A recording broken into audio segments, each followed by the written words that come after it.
I feel like with my glasses you cannot actually see that I have eyebrows. I have eyebrows and I need glasses to see.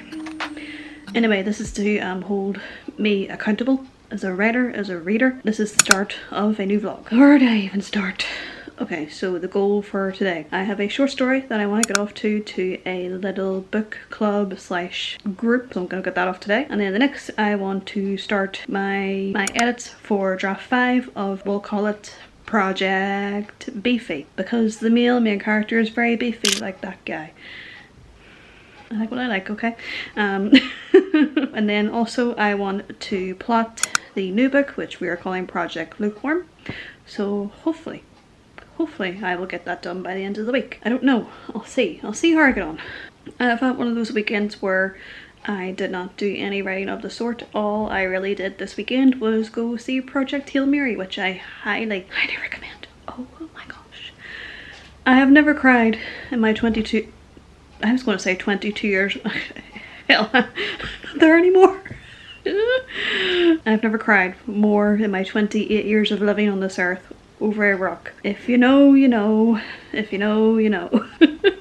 But it was so darn good. I don't really watch sci-fi per se. I don't really read it. So it was nice to get a broader worldview with that book. And I have actually a physical copy of Project Hail Mary by Auntie Weir upstairs in my TB read pile. So that'll hopefully be a nice summer read. So I'm really looking forward to that. But I guess I had a really weird weekend. Like, I had such imposter syndrome with my writing. I don't know what was wrong with me this weekend. I was overthinking everything when I was sitting down to do this. Will essentially be the project that I will have once I go to query my first book. But then again, as we all perhaps in the writing space understand in traditional publishing, that your first book may not make it, and I'm comfortable with that fact. That is 100%. But I mean, it's still not very nice. You're still a human being at the end of the day, but at the same time I still want to see that book succeed one day. But I understand too if that isn't the case. I'm just very nervous of putting all my time and all my energy into this book that I have at the minute, my first one, for it to fail. So I'm trying not to get in my head about it, because I know that is just the way in which the publishing goes. I'm really trying, but my brain, I was all positive in my first video back. That's what I'm angry at myself for, because it's like, oh yeah, I've made my peace with it. Was I talking utter garbage? Like, come on. I'm not, but like, I'm just overthinking everything. Everything about everything, really, at this minute in time. I'm really trying hard to keep my thoughts under control, but it's hard. It is hard. There's this culture where I live in the north of Ireland, Northern Ireland, where if anyone does anything that is remotely creative or putting yourself out there, some people, not all people, have the tendency to say, who do you think you are? And that is exactly how I felt this weekend, when I really sat down with myself to reflect on that I'm actually going to query this thing.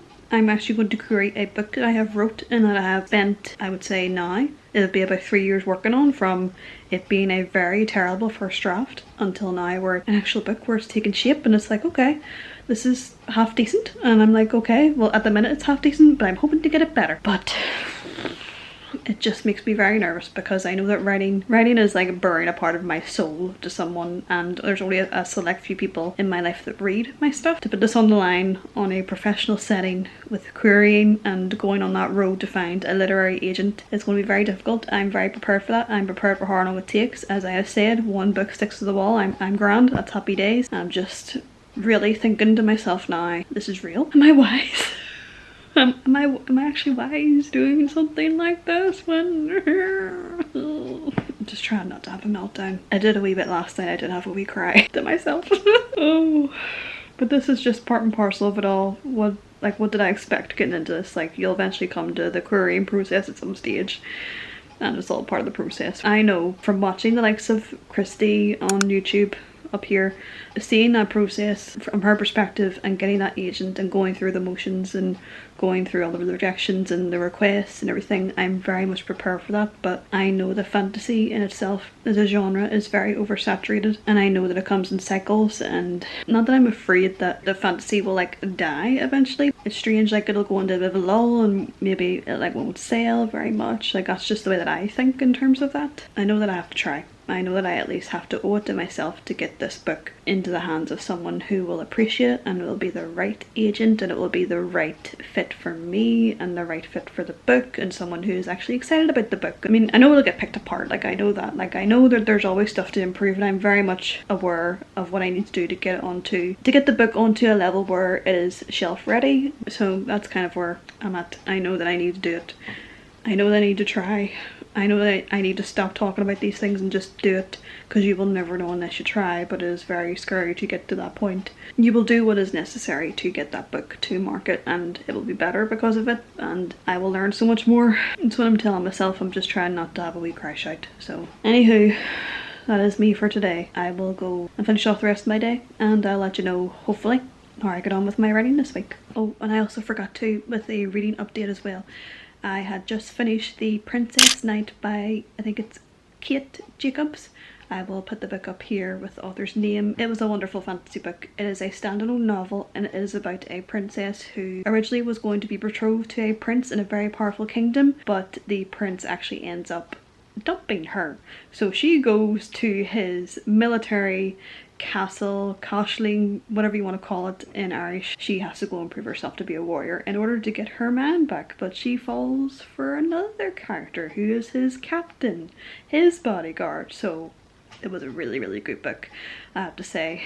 The author done an incredible job at using the Irish culture in the world building of that novel to make it really immersive, and also she done it so well that it wasn't stereotypical with the likes of the Irish culture. It can be very really whimsical to the point of being a bit childish, but it was a very mature type of world building, complex system of politics, which was quite nice, and also with the character development, very, very good. I was very impressed with the writing, and also the use of the Irish language done in a very accurate way, and the way the author did it with the language, it really complemented the storytelling of everything, and it just made the book amazing, to be perfectly honest. And it is a very good book if you want a one-off fantasy book. It is a very good one-off book if you're looking just a single fantasy read to read in between books, if you're in between series. Yeah, I have to say it was very, very good. So also I'm going to start this monster of a book.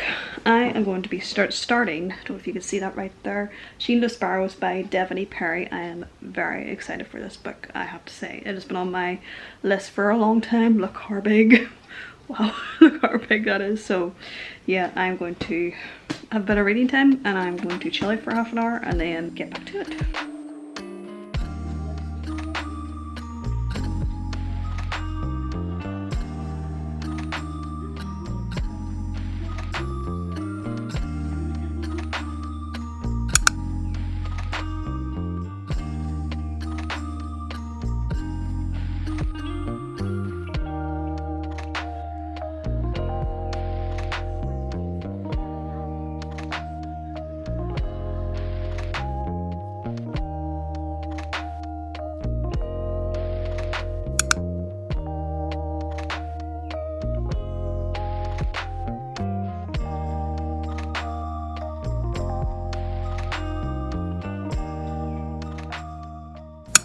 So it is a few days later since I last did a wee video, and basically I've written this down. I've written the exact number down of draft 5 of Project Beefy. So I will read it out to you right now where I'm at. 86,346 words into draft 5, which is good. So I have about 8 chapters left to edit. This one was hard.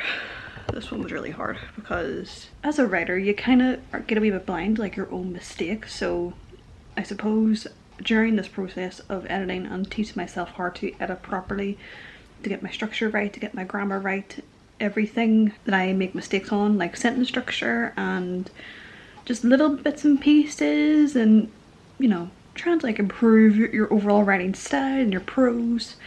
I have really spotted my mistakes this time around, so that's what I'm trying to fix. And it was all over the place with that chapter, let me tell you. It was a rough night. It was a late one. I didn't get to bed till like 11:30 that night, so I was tired, and I have been tired for the past couple of days. So it's just one of those things that you have to do when you're working full time to get this book done, essentially. So, and basically with that chapter, it's a part of the 3-act structure. So basically I get to the start of Act 3 where everything then goes wrong. So that is what I'm trying to do right now. I'm trying to edit to make sure that it hits emotionally, and that the whole idea of the build up of the story where the characters are doing what they have to do to escape the danger, where it all goes wrong, where it all falls flat on their face and they are ridiculously humbled and traumatized. I feel terrible for saying those things, but it is true.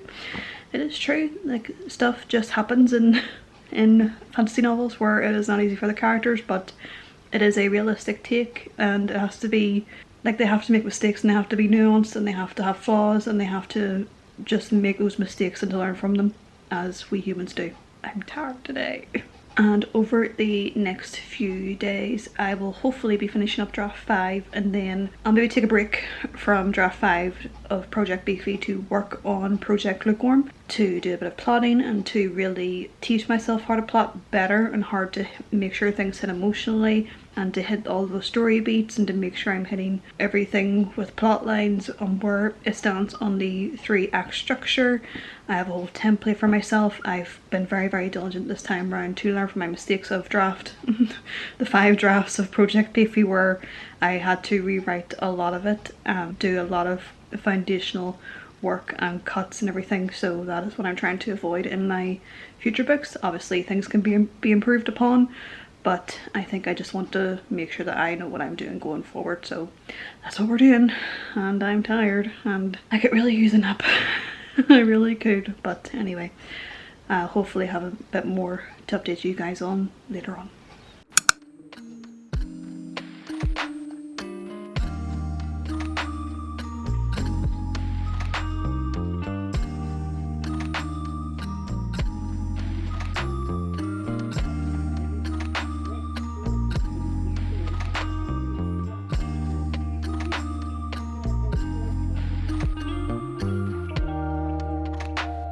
We have finally made it to the weekend. Oh my god, what a long week. It's been so long. What the heck? It's felt like about 10 flipping years long. Oh my lord. And let me tell you, I've continued on with my editing for Project Beefy, and it's beefy with a lot of mistakes. Do you know what I mean? Like, there's just so many mistakes, and I am so annoyed at myself constantly making those mistakes. It was really flipping difficult to get through that last night to finish off that wee bit of editing. Oh, it was just so many silly mistakes, and I'm really annoyed at myself. I really am. So, and two, with that portion of the story, it is where everything goes wrong in Act 3, and like, I just needed to hit emotionally. I needed to be good, and I needed to not be crap, for the want of a better word.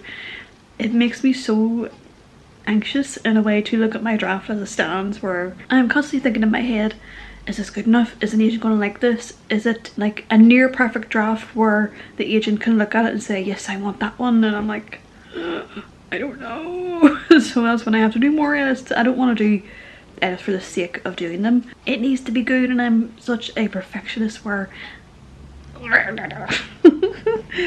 it was so frustrating.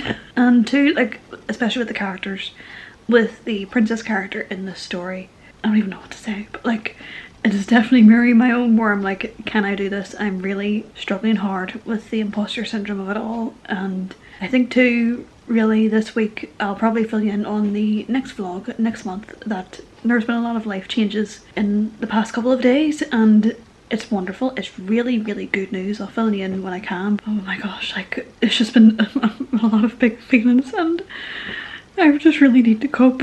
And it doesn't help that when I look at my work and I'm kind of spiraling a wee bit mentally, and it's just not where I want to be at this minute in time. But I'm hoping that with these edits I can really do that part of the book justice, and hopefully I'll get some more eyes on it after this draft. I'll maybe get 2 more beta readers in and take it from there, see if the mistakes that I made in the previous draft were resolved, and if it reads well, if there's any other feedback that I might need, or if something's not working, just to really nail down those issues and to make sure that there's no plot holes. I don't think there is anymore.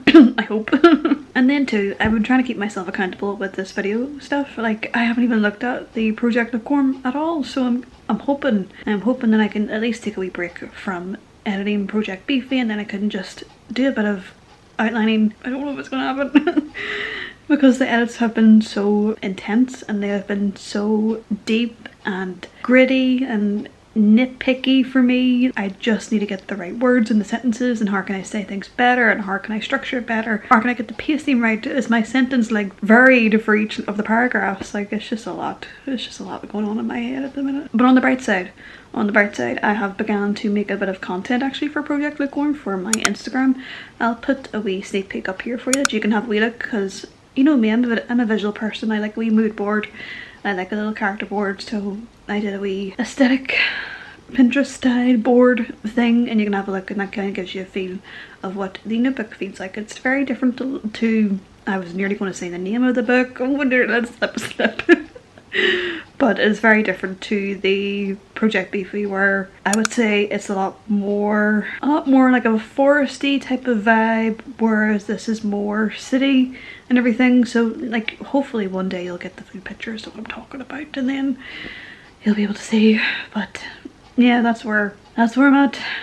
I think I will wrap up the vlog here, to be perfectly honest. It has been a very long week of editing, so I think it's in a good place so far. With the draft is almost finished with the 5th draft, so it's not too bad going, but at the same time I still have to get it to the point where, excuse me, my voice is like but like I need to get it to a place where it is good enough for an agent, and hopefully they will like it, and then I need to do the query letter, and then I have to actually do the thing, and it's going to, oh my god, it just makes it really real. It really does, because I said this for long enough, like, I'm going to do this thing and it's going to be awesome, but then it's like, oh my god, I have to actually do it. I'll maybe leave the wee vlog there for now, so I hope that you enjoyed it. I hope that you enjoyed this flippin' shambles of a video, but anyway, I hope that you enjoyed my whole imposter syndrome meltdown, but sure, it's all part of the process. So I hope that you can also tune in to my new Substack post as well. I will link it up here for you and down in the description box as well. And if you want to, you can subscribe. It's up to you. But anyway, I will hopefully see you guys in the next vlog.